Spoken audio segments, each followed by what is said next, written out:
저는 71세의 평범한 사람으로 안창수라고 합니다. 저는 평생을 성실히 일하며 살아온 사람이었고, 노후를 위해 적금을 모아왔지만 그 돈은 결코 여유롭지 않았습니다. 제 아내는 혈관 수술을 받고도 생활비를 마련하기 위해 노인 일자리를 전전하는 상황이었죠.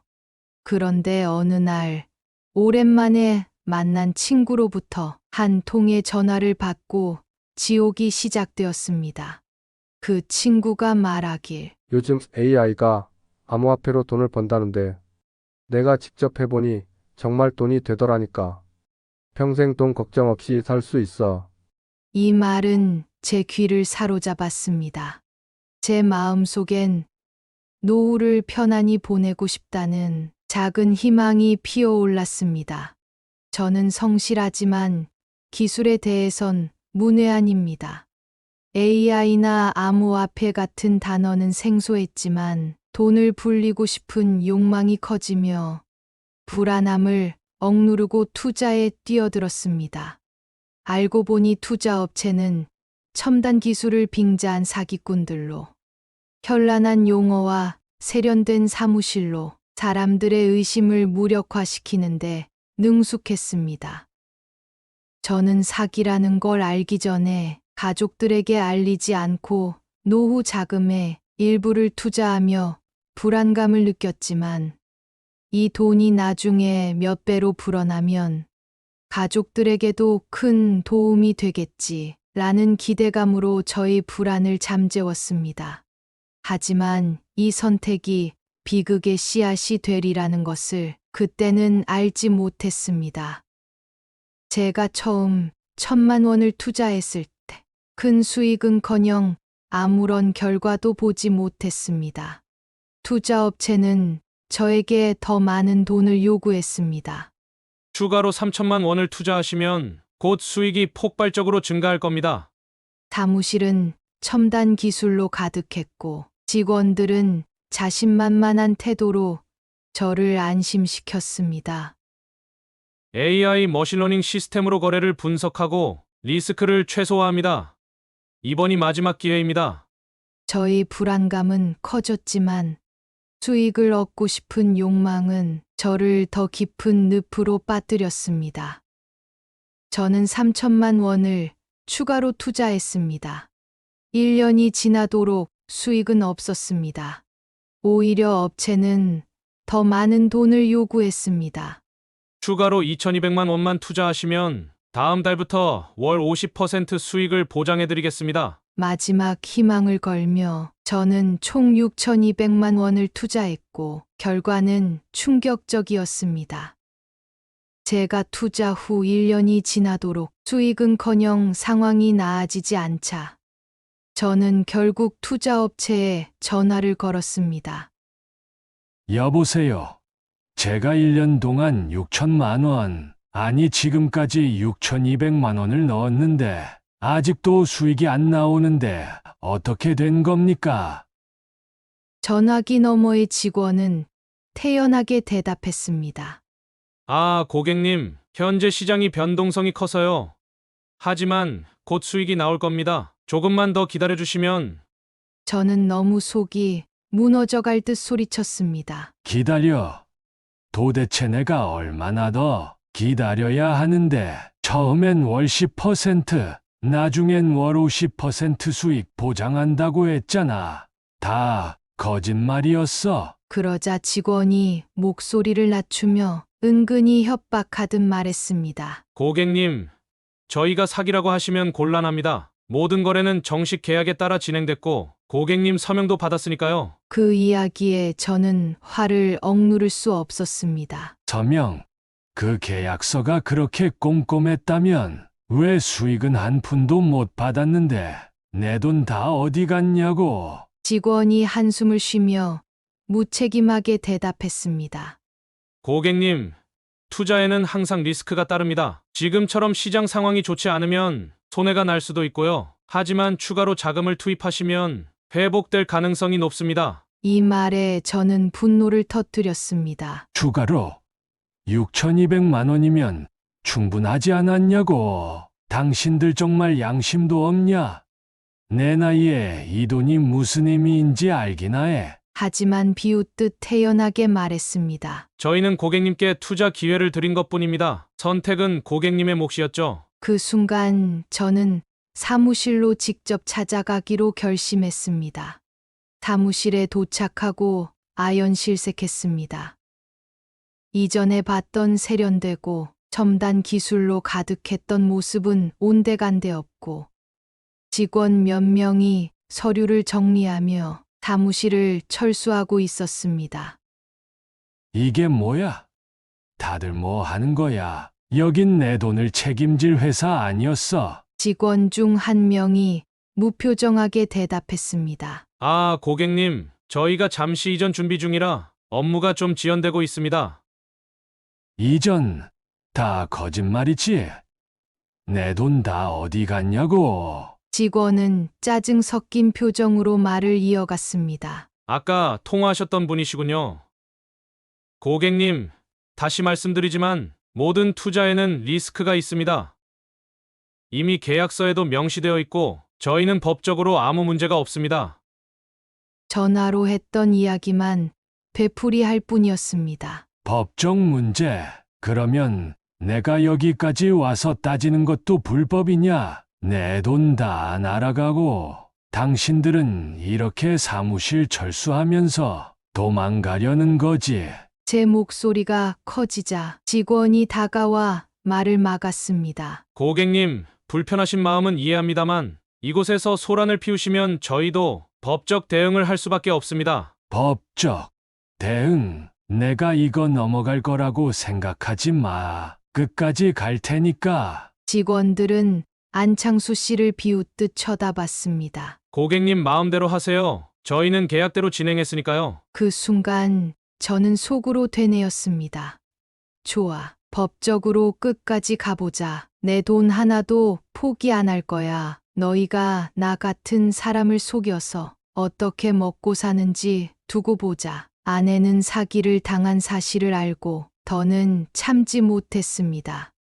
어느 날 저녁 아내는 쌓아뒀던 감정을 폭발시키며 소리쳤습니다. 당신 대체 무슨 생각으로 그런 짓을 한 거야? 그 돈이 그냥 하늘에서 뚝 떨어진 줄 알아? 저는 고개를 떨구고 한마디를 겨우 뱉었습니다. 나도 잘해보려고 했던 거야. 우리 노후라도 좀 편안하게 살고 싶어서. 그러자 아내는 가슴을 치며 더 큰 목소리로 외쳤습니다. 잘해보려고? 당신이 잘해서 지금 이 모양이 됐어? 평생 아등바등 모은 돈을 그깟 사기꾼들한테 던져주려고 그랬냐고. 저도 더는 참을 수 없었습니다. 그래, 내가 멍청했어. 하지만 잘해보려고 한 거라고. 우리 자식들한테 배 끼치지 않고 살아보려고 그런 거야. 아내는 비웃듯 웃으며 쏘아붙였습니다. 폐를 끼치지 않으려고? 그럼 지금 이 상황은 뭐야? 돈은 돈대로 날리고 이제는 병원도 못 가고 내가 이 나이에 일해야 먹고 살 수 있는데 이제 어떻게 할 거야? 저는 더 이상 말을 잇지 못했습니다. 내가 정말 잘못했어. 하지만 어떻게든 다시 되찾아올게. 그러나 아내는 냉소적인 표정으로 고개를 저었습니다. 되찾아온다고? 사라진 돈이 어떻게 돌아오는데? 당신이 진짜로 우리 생각을 했으면 처음부터 이런 짓은 안 했어야지. 아내는 한참을 숨을 고르더니 마지막으로 결코 잊을 수 없는 말을 던졌습니다. 당신은 평생 나보고 참으라고만 했어. 그런데 이제 와서 내가 뭘 더 참아야 하는데? 당신이 우리 노후를 이렇게 다 망쳐놓고도 아직도 해결할 수 있다고 믿는 거야? 그 말에 저는 아무런 대꾸도 할 수 없었습니다. 그저 깊은 한숨을 쉬며 방으로 들어갔습니다. 아내의 한마디 한마디는 저를 절망의 나락으로 더 깊이 밀어 넣는 것 같았습니다. 결국에는 사기를 당한 사실이 밝혀지고 저는 스스로를 탓하며 절망에 빠졌습니다. 내가 왜 그랬을까? 조금만 더 의심했어야 했는데 저는 자신의 결정으로 인해 아내와 자신이 생계를 위해 노년에도 일해야 한다는 현실을 견딜 수 없었습니다.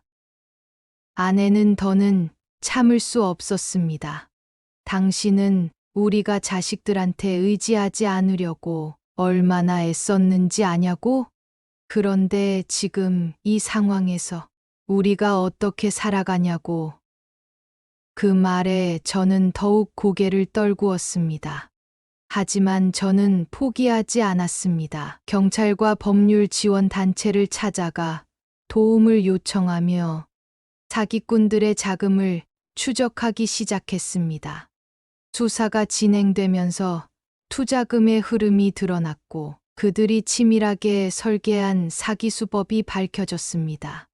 그리고 투자업체에 사기당한 피해자들을 모았고 사람들과 함께 업체 대표를 고소하며 사기꾼들을 법정으로 끌어냈습니다.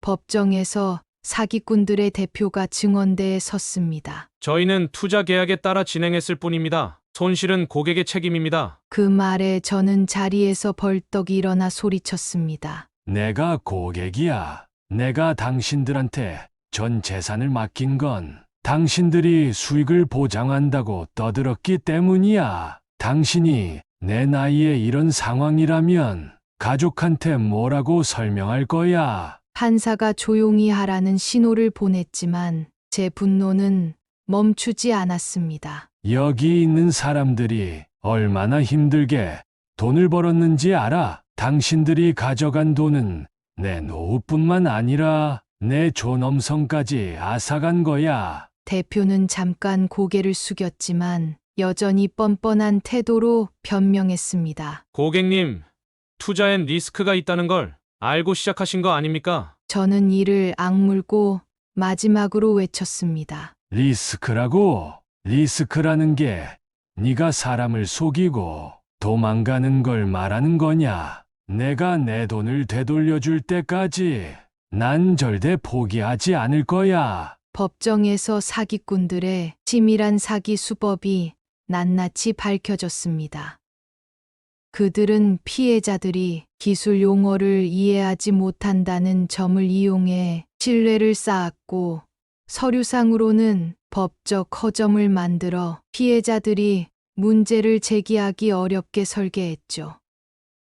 재판이 끝난 뒤 판결문이 낭독되었습니다. 피고는 피해자들에게 투자금을 반환할 책임이 있으며 사기 혐의로 징역 10년을 선고합니다. 압류된 자금 중 피해자 안창수 씨에게 원금의 80%에 해당하는 금액을 반환할 것을 명령합니다. 저는 자리에 주저앉으며 눈물을 흘렸습니다. 하늘이 아직 날 버리진 않았구나. 그렇게 저는 총 6,200만 원 중 4,960만 원을 돌려받을 수 있었습니다. 비록 모든 돈을 되찾진 못했지만 저에게는 새로운 희망의 시작이었습니다. 몇 주 후 저는 아내와 함께 은행에서 그 돈을 정리하며 이야기했습니다. 여보, 이 돈으로 이제 진짜 노후 준비를 시작하자. 더는 이런 일 없을 거야. 아내는 조용히 고개를 끄덕였지만 아직 완전히 풀리지 않은 감정이 묻어 있었습니다. 당신, 이제 정말로 정신 차린 거지? 더 이상 이런 말도 안 되는 것에 속지 말아야 해. 저는 고개 숙이고 대답했습니다. 내가 얼마나 어리석었는지. 나 자신이 원망스러울 정도야. 다시는 그런 실수를 하지 않을 거야. 저는 제 이야기를 주변 사람들에게 알리며 경고했습니다. 제가 그때 어리석었던 걸 생각하면 아직도 잠이 안 옵니다. 기술에 대해 모른다는 게 부끄러워서 오히려 더 쉽게 속아 넘어간 것 같아요. 감언이설, 달콤한 약속에 절대 속지 마세요. 특히 돈과 관련된 일은 한 번 더, 아니 10번이라도 확인해야 합니다. 저는 돌려받은 돈으로 노후를 준비하며 새로운 삶을 시작했습니다. 작은 텃밭을 가꾸며 아내와 소소한 행복을 나누고 있습니다. 제가 가진 걸 감사하며 살아가고 있습니다. 제가 겪은 일을 다른 사람들이 겪지 않길 바라면서요. 여러분, 안창수 씨의 이야기를 들으면서 마음 한구석이 먹먹해지지 않으셨나요? 우리 모두 한 번쯤 더 나은 미래를 꿈꾸며 무언가를 시도해 보고 싶다는 생각을 가졌던 적이 있을 겁니다. 하지만 때로는 그런 꿈이 잘못된 선택으로 이어져 우리를 더욱 힘들게 만들기도 하죠. 이 이야기는 단순히 사기 피해의 경각심을 넘어서 우리가 얼마나 쉽게 속을 수 있는지 또 얼마나 큰 대가를 치러야 하는지 깨닫게 해줍니다. 하지만 이 속에서도 안창수 씨는 포기하지 않았고 결국 스스로의 존엄성을 지키며 새 삶을 시작할 수 있었습니다. 우리에게 주어진 삶의 시간은 한정되어 있지만 그 안에서 용기와 희망을 잃지 않는다면 언제든 다시 시작할 수 있습니다. 실수는 누구나 할 수 있지만 그것을 극복하고 배우는 건 우리 자신의 선택입니다.